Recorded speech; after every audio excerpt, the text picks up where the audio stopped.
गौतम बुद्ध की कहानी। गौतम बुद्ध का जन्म 563 ईसा पूर्व नेपाल में लुम्बिनी नामक स्थान पर हुआ था। गौतम बुद्ध के पिता एक राजा थे जिनका नाम शुद्धोधन और माता का नाम महामाया था।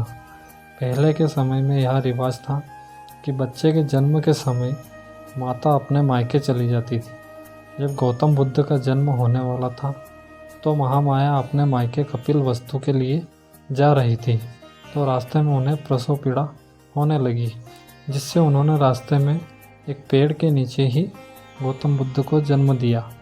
गौतम बुद्ध के जन्म के 7 दिनों के बाद ही गौतम बुद्ध की माता की मृत्यु हो गई। इसके बाद गौतम बुद्ध को राजा शुद्धोधन के पास लाया गया।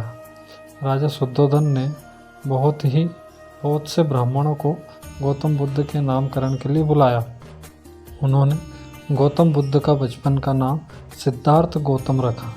ब्राह्मणों ने गौतम बुद्ध के बारे में भविष्यवाणी की कि गौतम बुद्ध बड़े होकर या तो एक महान राजा बनेंगे या फिर एक महान साधु बनेंगे।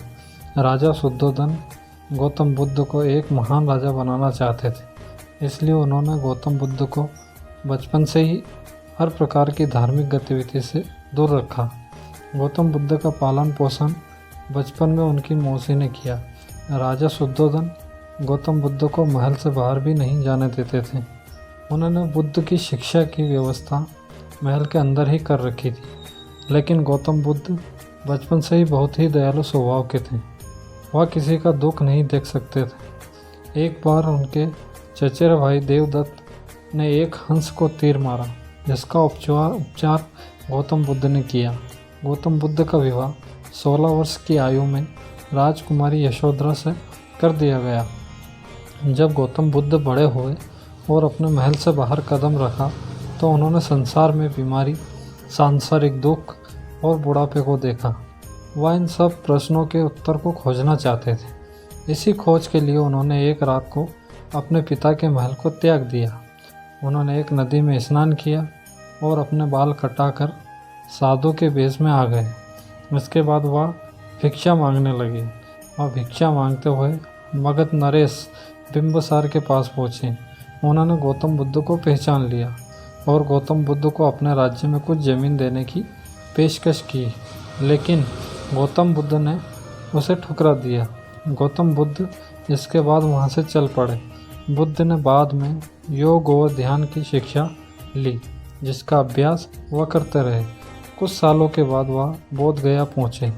बोध गया में उन्होंने 49 दिनों तक एक पीपल के पेड़ के नीचे ध्यान लगाया, जिसके बाद उन्हें दिव्य ज्ञान की प्राप्ति हुई। उस समय गौतम बुद्ध की आयु 35 वर्ष थी, जिसके बाद उन्होंने 80 वर्ष की आयु तक घूम कर अपने संदेश को लोगों तक पहुँचाया और लोगों की मदद की।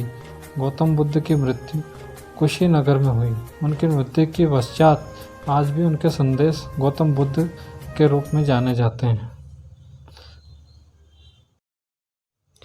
आशा करता हूँ कि यह कहानी आपको पसंद आई होगी।